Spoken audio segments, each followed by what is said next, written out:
we've had a really good offseason of working, and there was an ongoing media discussion that I did not take part in. John and I did not. We refused to be party to that.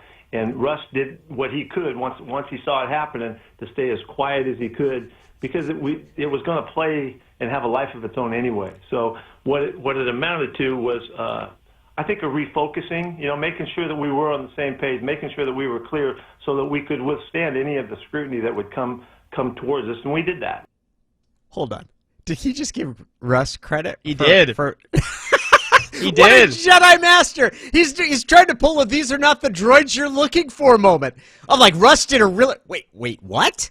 Wait, okay. I mean, Pete's... That shows you exactly... Hey, this was something that was created outside of us. That doesn't have anything to do with us. Like, he's doing a great job. That's exactly what you want your coach to do. Because someone petty and small like me would say something like, yeah, once he lit that matchbook and threw it into the dried tinder at the side of the road and started blazing, like, we did what we could to fight the fire. And instead, Pete's like, oh, that was something that happened, and we were all doing our best. We were all doing our best to...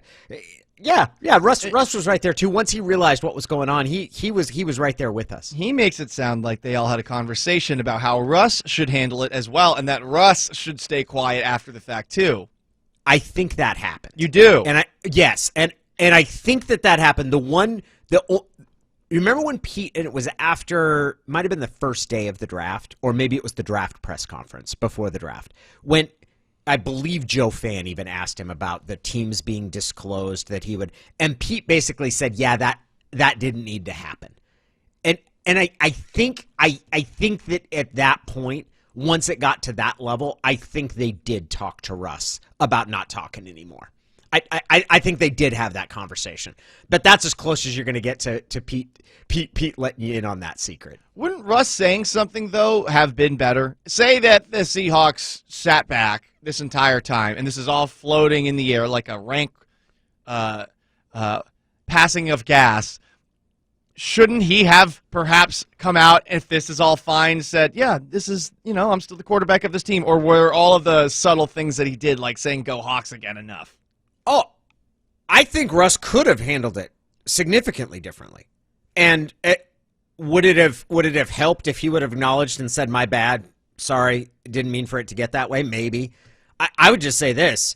The way the Seahawks handled it, and that's all the Seahawks can control, it made it look like Russ wanted to hold his breath until he passed out and eventually started breathing again. Like, that's honestly what it said. Like, yeah, we let him sort of say his piece, and we just didn't engage with it. Like, you talk to me again when you're going to be reasonable, young man. And it worked. And now Pete can come back at the end and say that Russ was right there with him, of understanding exactly what's going on. So we have more Pete from the Rich Eisen show, but this is what Jeremy Fowler of ESPN said over the weekend about Russell Wilson, because Russell Wilson is apparently very happy.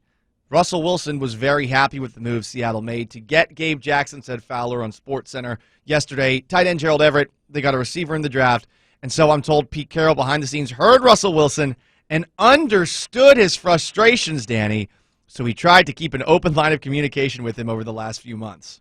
If that is Pete sort of sending that message, I have no issue with that. I think Pete's basically said, we've always talked to Russ. I've always heard from him. I haven't done anything different. But if Pete's trying to throw him a little bit of a fig leaf, fine.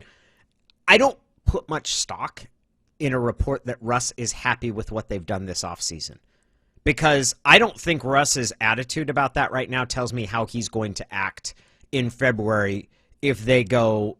I have to do my convoluted. If they go 9-8 and don't make the playoffs, I have to do my 17-game math now.